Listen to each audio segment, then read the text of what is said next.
E aí, pessoal, tudo bem com vocês? Como é que vocês estão? Vamos dar continuidade às nossas aulas sobre antropologia bíblica. Essa é a parte 2 da aula sobre coração e totalidade do homem. Então, vamos lá.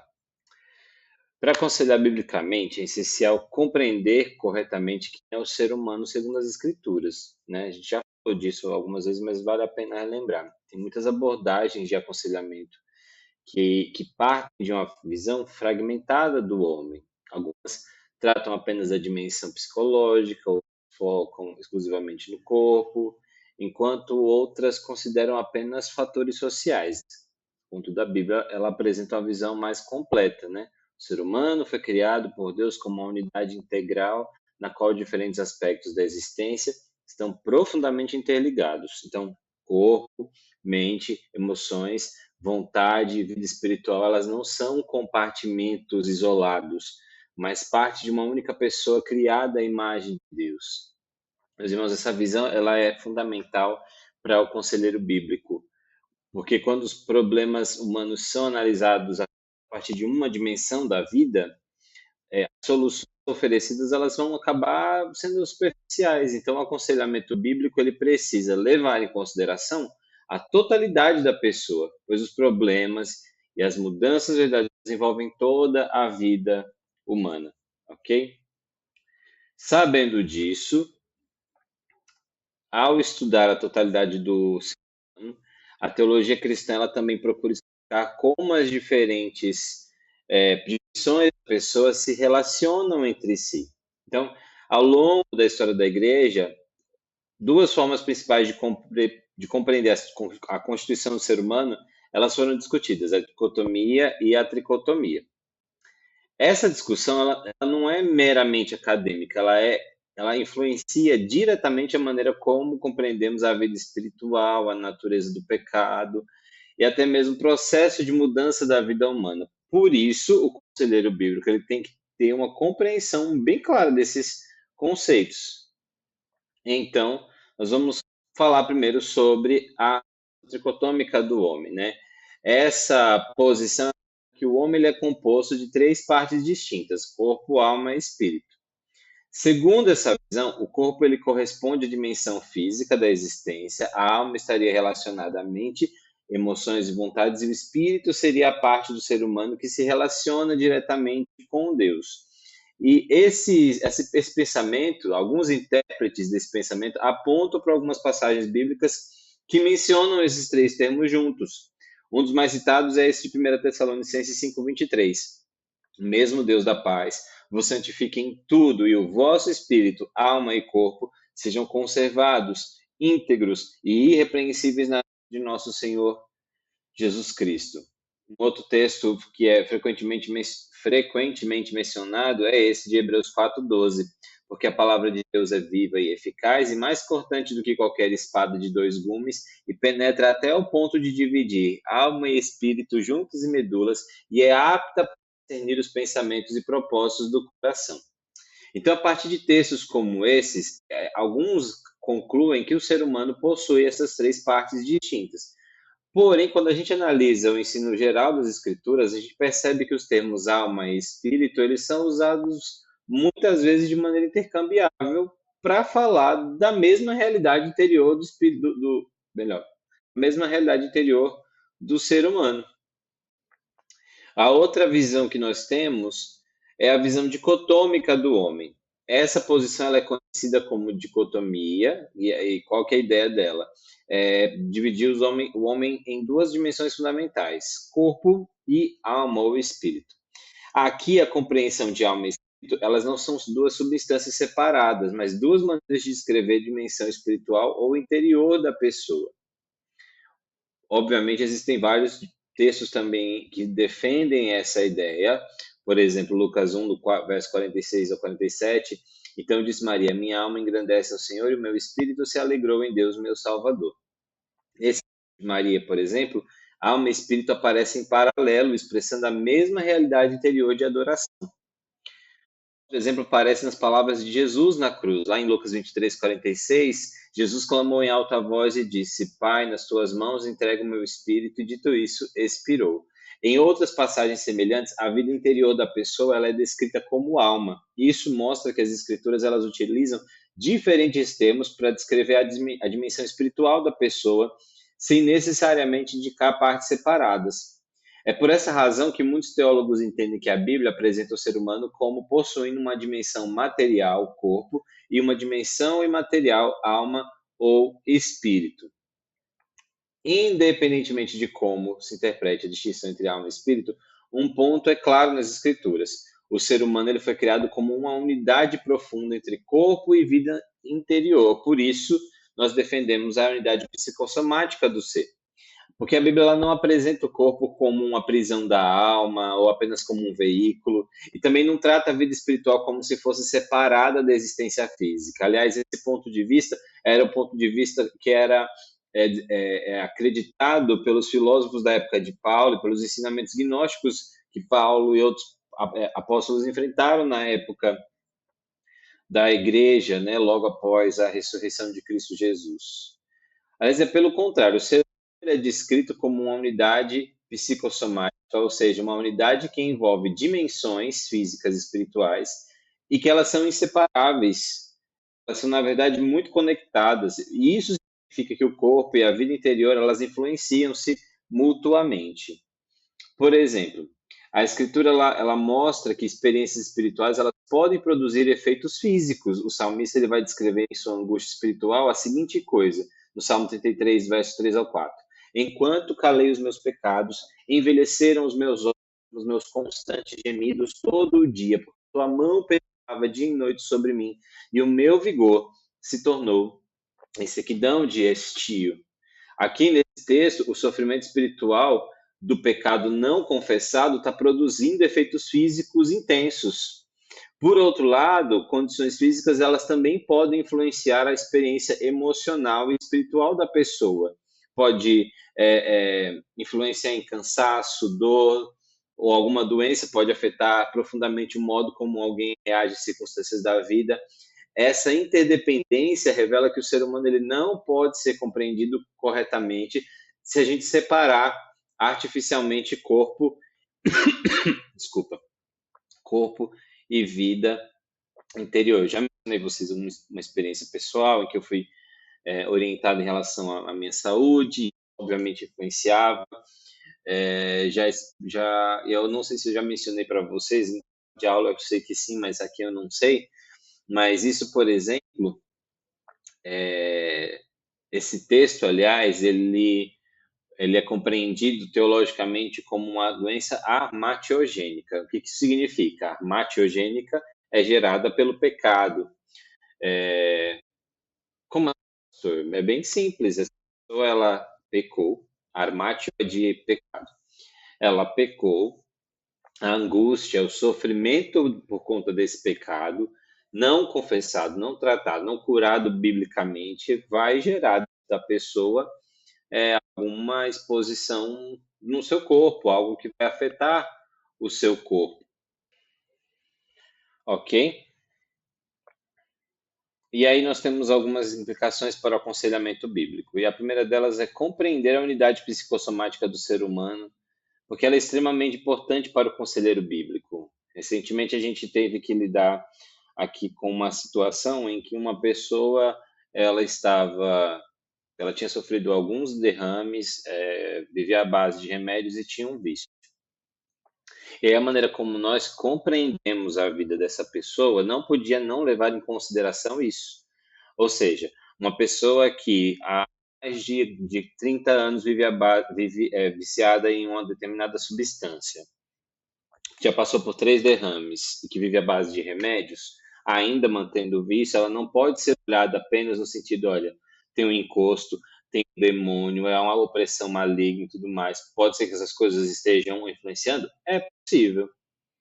Mas pensa só, a carga química na vida dessa pessoa. Uma pessoa com mais de 30 anos de vício em qualquer substância química, ela já tem esse corpo mais do que acostumado. Então, por exemplo, se a gente tentar promover na vida dessa pessoa uma libertação e ajudá-la a resistir ao uso do cigarro e tudo mais, ou de qualquer outra substância química, a gente precisa pensar quais serão as consequências nesse corpo, né? Esse processo de desintoxicação que vai acarretar nessa pessoa. Eu não posso apenas reduzir ela vai orar a Bíblia, ela vai vir na igreja, ela vai começar a salmodiar, ela vai começar a cantar hinos, a ter ação de graça na sua vida, e o corpo dela não vai ter nenhuma resposta a isso, ou não haverá nada que a gente tenha que pensar fisicamente. Não, ela lembra, a questão da estrutura dela foi prejudicada, ela não obedeceu a palavra do Senhor no uso da sua estrutura. Logo, ela vai ter implicações espirituais também. A gente não pode desprender essas coisas, fazer um recorte, né? Obviamente, a gente não tem como, perdão, passar remédio, passar a não ser que você seja nutricionista, né? Mas passar uma dieta rigorosa, né? Algo assim do tipo. Mas nós podemos, como conselheiros, direcionar a pessoa para tomar essas atitudes que são de sabedoria mesmo, de discernimento também a respeito da própria vida. Olha, você não faz caminhada, você não faz um exercício físico, você não tem uma vida regrada, você está abusando de algum tipo de coisa, enfim, é óbvio que a saúde dessa pessoa vai implicar. Então, essa leitura ela precisa ser muito honesta, mas ela precisa enxergar a pessoa como um ser completo, departamentado. Por isso, o aconselhamento bíblico ele busca ajudar a pessoa de maneira integral, não apenas modificando comportamentos externos, como a gente já falou, mas conduzindo a pessoa a uma transformação do coração que afete toda a vida. Então, como isso? Primeiro, essa compreensão ela vai ajudar o conselheiro a evitar explicações simplistas para os problemas das pessoas. Você está assim porque você não está orando. Você está assim porque você não fez jejum. Você está assim porque você não leu a Bíblia. Não é tão simples assim. Eu preciso lembrar a pessoa que a palavra do Senhor, ela nos aponta para a história da redenção e nos coloca Cristo como um modelo em qual nós devemos seguir e principalmente o ponto principal, que ele não é só um bom exemplo, ele é o nosso Salvador. E ele, obviamente, tem uma nova vida para nos entregar. Então, eu preciso fazer com que essa pessoa pense a respeito disso e como isso se aplica na saúde dela, no corpo dela, na dimensão, na estrutura dela. Essa visão também ela vai lembrar o conselheiro de que a vida espiritual ela influencia profundamente toda a existência da pessoa. E o conselheiro também ele vai precisar reconhecer que o corpo faz parte da criação de Deus e deve ser tratado com cuidado. Nós não estamos aqui apenas cuidando de almas, né? Nós não estamos aqui apenas para pregar o evangelho para almas, é para o ser humano como um todo, mesmo que ele tenha o corpo já sofrendo as intempéries da queda, eu preciso dizer para essa pessoa que enquanto o Senhor der saúde e possibilidade, ela deve ser um bom mordomo, ela deve cuidar muito bem e apontar sempre para a vida eterna, porque esse corpo vai ser glorificado e essa alma ela também está trabalhando para isso, compreende?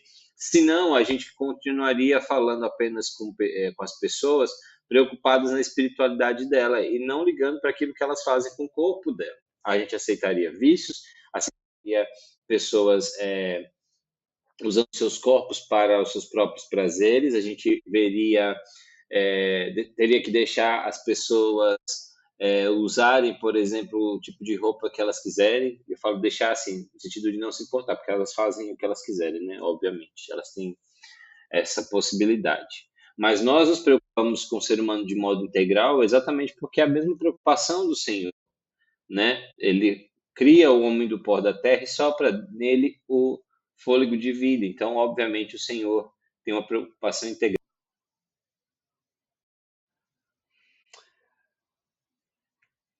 Um outro ponto que a gente precisa entender, meus irmãos, é sobre essa questão do homem exterior e o homem interior. Embora o ser humano seja uma unidade, ela reconhece essas duas dimensões importantes da existência, né? O homem exterior e o homem interior.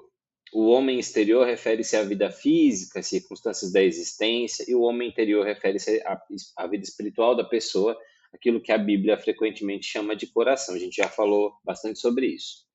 Mas o apóstolo Paulo ele descreve essa realidade da seguinte maneira: por isso não desanimamos, pelo contrário, mesmo que o nosso homem exterior se corrompa, e quando ele está falando sobre se corromper, ele não está falando sobre pecado ou corrupção, mas sobre o corromper-se da matéria, porque afinal de contas a gente vai crescendo, envelhecendo, e vai se degradando aos poucos, né? Obviamente, a nossa saúde, à medida que a gente vai crescendo, ela não é como a nossa saúde quando nós somos mais jovens. Contudo, nosso homem interior se renova de dia em dia. Então, olha o que eu preciso também levar em consideração. Digamos que você agora, como conselheiro, como conselheira, vai atender uma pessoa que já faz parte da geração ouro, né? É uma pessoa idosa. E aí ela está sentindo o corpo dela, obviamente, os efeitos do envelhecimento. E isso a desanima, isso a preocupa e tudo mais. Obviamente, o futuro de um corpo, de qualquer ser humano, é ficar menos móvel, é com menos mobilidade. Mas essa pessoa, quanto mais ela vai envelhecendo, mais ela vai adquirindo experiência e conhecimento da graça do Senhor, que não se corrompe. É isso que Paulo está dizendo, porque isso se renova a pessoa dia após dia. Então, ela não vai responder conforme o cansaço dela que vem com os anos. Ela vai responder a vida dela entendendo as limitações que a velhice oferece, mas tendo a sua mente renovada, tendo a sabedoria de Deus preenchendo o seu ser, para que ela continue caminhando em direção à estatura de varoa perfeita. Compreendem? Esse texto aqui está mostrando que essa dimensão física e espiritual elas podem experimentar realidades diferentes. O corpo vai enfraquecer, enquanto o homem interior vai ser renovado. Essa distinção é importante para o aconselhamento bíblico, porque vai nos ajudar a perceber que os problemas da vida podem envolver diferentes dimensões da pessoa. Para nós, como conselheiros, é importante entender que uma pessoa ela pode estar espiritualmente firme, mas fisicamente exausta. Ela pode estar saudável fisicamente, mas espiritualmente distante de Deus. A gente precisa considerar essas realidades ao ajudar alguém. Então, pastor, você está dizendo que existem o homem é feito de corpo e essa é a dicotomia. Não, não, não, não, não, não, não. Dividir o homem é diferente de considerar as duas realidades de uma pessoa só. Ou melhor, vou até fazer outro gesto para ficar mais fácil. Dividir o homem em duas partes é diferente de compreender duas realidades da pessoa. Entendeu? Ficou mais fácil assim? Acho que ficou mais didático, né? Continuando, vamos entender um pouco mais sobre essa interação entre corpo e vida interior. O estado, embora seja possível distinguir entre o homem interior e o homem exterior, essas dimensões estão profundamente interligadas. O estado físico pode influenciar a maneira como uma pessoa experimenta a vida emocional e espiritual. O cansaço, a dor, a doença podem afetar a forma como alguém reage às circunstâncias. Da mesma forma, a condição espiritual influencia profundamente o comportamento e as atitudes externas. Jesus, por exemplo, ensinou que aquilo que sai da vida de uma pessoa revela o que está dentro dela. Lucas 6,45 nos diz: o homem bom tira do bom tesouro do seu coração o bem, e o mal tira do mal o mal. Entendeu? O mal, homem tira do mau tesouro do seu coração o mal, porque a boca fala do que o coração está cheio. Esse texto ele revela uma verdade fundamental para nós, né? O comportamento humano nasce do coração. Palavras, atitudes, decisões e relacionamentos são manifestações externas daquilo que governa o interior da pessoa. Por isso, a gente não pode cair naquela falácia de que uma pessoa ela fez uma coisa, ela fala assim, não, foi sem querer, não era isso que eu queria dizer. Não, era exatamente isso que você queria dizer, né? Freud ele chamava isso de ato falho, né? Quando você diz uma coisa e está ali fora de hora, mas que na verdade tem um significado muito importante, ou até mesmo uma atitude, né? Você não quer sair de casa, mas precisa sair, e aí você vai esquecendo as coisas e tem que ir voltando o tempo todo. Ele chamava isso de ato falho também. Mas voltando para a questão do que sai de nós, do que é produzido por nós, as nossas falas, os nossos pensamentos verbalizados, eles, mesmo que eles soltem sem querer alguma coisa que nós não gostaríamos que saísse, não significa que eles não foram produzidos por esse mesmo coração. Quando uma pessoa, por exemplo, já devo ter explicado isso também, às vezes eu me repito, me perdoem por isso, mas uma vez lendo o livro do Benjamin, O Impostor que Vive em Mim, se eu não me engano, ou o Evangelho Maltrapilho, um dos dois. Bruno Mendes foi um pastor, um padre, aliás, que tinha problemas com álcool. E ele, em é, na sua trajetória espiritual, ele era muito honesto em dizer as coisas que ele passava. E um belo dia, ele disse que ele teve sonhos eróticos, né? É, e ele, obviamente, foi até o Senhor não com esse objetivo de repreender ou de falar que estava sendo afetado por alguma interferência externa. Ele lembrou que do muito pensava em os sonhos, mesmo que ele não estivesse naquele momento num contexto de erotização ou de consumo de coisas eróticas, aquilo estava na sua cabeça. Então ele pede perdão por aquilo, porque agora o corpo dele estava produzindo, até mesmo nos seus sonhos, durante o seu período de descanso, algo que ele não gostaria de produzir, mas que produziu porque o seu corpo já havia sido contaminado em algum momento com essa lembrança, né? Pecados de moralidade sexual são muito ruins, porque eles se alojam na vida da pessoa e a maneira de descolar leva muito mais tempo, né? Uma desintoxicação a longo prazo, né? Uma pessoa, ela, por exemplo, fuma um cigarro e ela vai parando de fumar, é possível que ela consiga ter o seu pulmão restaurado depois de algum tempo. Fala de imoralidade sexual, esse tempo ele leva muito mais tempo, porque não apenas espiritualmente nos afeta, quanto mexe também com a nossa plasticidade neural ou neuroplasticidade. Mas é papo para outro dia. Pois bem, qual é a influência então das circunstâncias? As circunstâncias da vida, elas exercem uma influência real sobre nós. Experiências difíceis podem produzir sofrimento, tristeza, pressão emocional, isso não é ponto passivo. Entretanto, a Bíblia ela ensina que as circunstâncias elas não determinam completamente o comportamento humano, elas interagem com aquilo que já existe no coração da pessoa. Duas pessoas, por exemplo, elas podem enfrentar a mesma situação e reagir de maneiras diferentes. Por que isso acontece? Isso acontece porque cada pessoa traz para a situação um coração diferente. Essa verdade, por exemplo, é extremamente importante para o aconselhamento bíblico.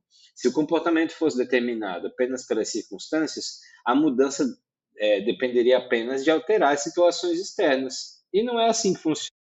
O coração ele está envolvido nas respostas humanas, então a mudança verdadeira precisa alcançar o interior da pessoa.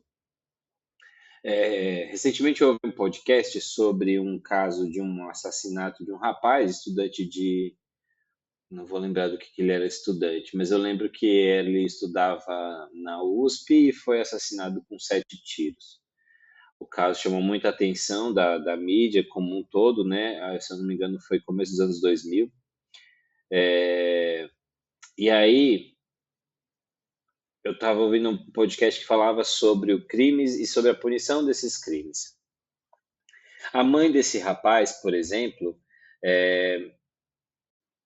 ela, de maneira alguma, ela consegue perdoar. Óbvio, a gente pode colocar aquela questão do amor de mãe para o amor de uma filha, por exemplo.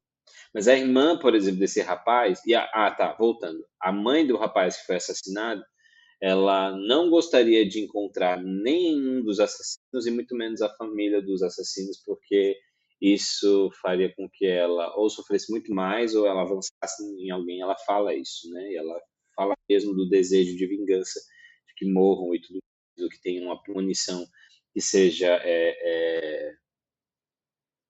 equivalente, se é que na cabeça dela haja essa possibilidade de equivalência. Mas a filha dela, ou seja, a irmã do rapaz, ela se formou em direito e ela trabalha uma área da justiça que ela é relativamente recente, que chama-se justiça restaurativa. E do ponto de vista da filha, que obviamente também sofreu com a perda do irmão, mas não é comparativo de mãe, é só para vocês verem que dentro da mesma família, duas pessoas podem ter posições e respostas diferentes, sendo influenciadas pela mesma circunstância. Na cabeça dela, ela acredita que uma punição não conseguiria equivaler à perda do irmão. É dolorosa e tudo mais. Ela não acredita que uma vida, por exemplo, seria o pagamento. e acha que esses bandidos eles não poderão ser apenas a justiça ela não será feita se apenas eles cumprirem a sua condenação, né, a sua pena no caso. Então, para ela, eles precisam ter uma consciência daquilo que eles fizeram, e isso só vai ser possível, dentro também dos modos da justiça restaurativa, se eles tiverem consciência do que fizeram e entenderem quais são as implicações do que eles fizeram. E essas respostas para a pessoa que sofre, no caso a irmã, fazem com que haja mais possibilidade de mudança na vida desses homens do que simplesmente deixar eles apodrecendo na cadeia ou até mesmo esperando que eles morram também. Viram? Mãe e filha, vítimas da mesma circunstância, respondendo de maneiras diferentes porque elas têm corações diferentes. Além disso, meus irmãos, a gente precisa levar em consideração a corrupção da natureza humana, né? É outro aspecto essencial da totalidade do homem é a realidade do pecado. A Bíblia ensina que o pecado não afeta apenas um aspecto da vida humana, mas toda a pessoa. A queda ela nos trouxe uma corrupção para a mente, para a vontade, para os desejos, para os relacionamentos. Sabendo disso, meus irmãos, o apóstolo Paulo descreve essa condição da seguinte maneira: isto, portanto, digo e eu testifico que não mais andeis como também andam os gentios, na vaidade dos seus próprios pensamentos, oferecidos de entendimento alheios à vida de Deus por causa da ignorância em que vivem pela dureza do seu coração. Efésios 4, 17 ao 18. O texto aqui está mostrando que o pecado afeta profundamente a mente e o coração humanos, termos intercambiáveis também. A pessoa, então, ela passa a pensar de maneira distorcida e viver afastada de Deus. Então, essa realidade ela vai explicar porque os problemas humanos não podem ser resolvidos apenas por meio de educação ou de informação ou da mudança de circunstâncias. Ver uma pessoa, por exemplo, que teve um problema numa igreja e ela não resolve, ela vai para outra igreja, e na outra igreja ela também tem o mesmo problema e ela vai levando para outros lugares. Por quê? Porque a mudança de local não vai alterar um problema que está alojado no coração. O problema é muito mais profundo e precisa ser tratado de maneira profunda. Como? Restaurando em Cristo a partir da pessoa de Cristo Jesus. A esperança do Evangelho é que Deus não apenas perdoa pecadores, mas também inicia um processo de renovação da pessoa inteira. A obra de Cristo e a ação do Espírito Santo, então, vão produzir uma transformação na mente, nos desejos e nas atitudes. A Escritura ela descreve essa transformação da seguinte forma: não vos conformeis com este século, mas transformai-vos pela renovação da vossa mente, para que experimenteis qual seja a boa, agradável e perfeita vontade de Deus. Façam as contas comigo, porque muitos de nós, muitas vezes, experimentamos essa boa, agradável e perfeita vontade de Deus, porque a nossa mente, talvez, em alguma dimensão, em algum aspecto, para alguma área, ela ainda não foi transformada. Nos nossos aconselhamentos, isso também vai ficar muito claro quando nós vermos os seus sofrimentos e até mesmo a maneira como eles respondem a esses sofrimentos. Quais são as implicações para nós também, além das que já foram ditas? Compreender a totalidade do homem tem implicações diretas para nós, né, na prática do aconselhamento. Primeiro, o conselheiro bíblico deve evitar explicações simplistas para os problemas humanos. A gente está reiterando isso que a gente já falou anteriormente. O conselheiro precisa lembrar que o comportamento humano está profundamente conectado ao coração, e o conselheiro deve considerar também a unidade do corpo e as suas circunstâncias. Concluindo, meus irmãos, essa segunda parte, a Bíblia apresenta o ser humano como uma pessoa completa, criada por Deus em dimensões físicas e espirituais profundamente interligadas. O coração, o corpo, as circunstâncias da vida, elas vão interagir constantemente nessa experiência humana. Além disso, e aí por essa razão, aliás, o conselheiro bíblico precisa enxergar as pessoas de maneira integral. O objetivo do aconselhamento não é apenas aliviar sintomas ou modificar comportamentos externos, mas ajudar a pessoa a experimentar a transformação profunda que alcance toda a vida. Vocês estão vendo que há uma repetição nessa, não é só apenas sobre comportamentos, porque quando a gente chega na hora de conversar com alguém, naturalmente a gente fixa no comportamento e quer tentar mudar ele. A ideia das nossas aulas aqui é voltar para o coração e eu vou bater nessa tecla muito, muito, muito mais vezes. Por fim, meus irmãos, somente quando o coração é renovado pela graça de Deus é que a vida começa a refletir verdadeiramente, aliás, o propósito para o qual o ser humano foi criado. que essa aula tenha te abençoado, tenha te edificado também e possa somar ao conhecimento que você já está recebendo nos últimos vídeos ou nos últimos módulos. E até a próxima aula, que vai ser a última desse módulo de antropologia bíblica. A gente vai falar sobre identidade e sexualidade. Deus abençoe vocês.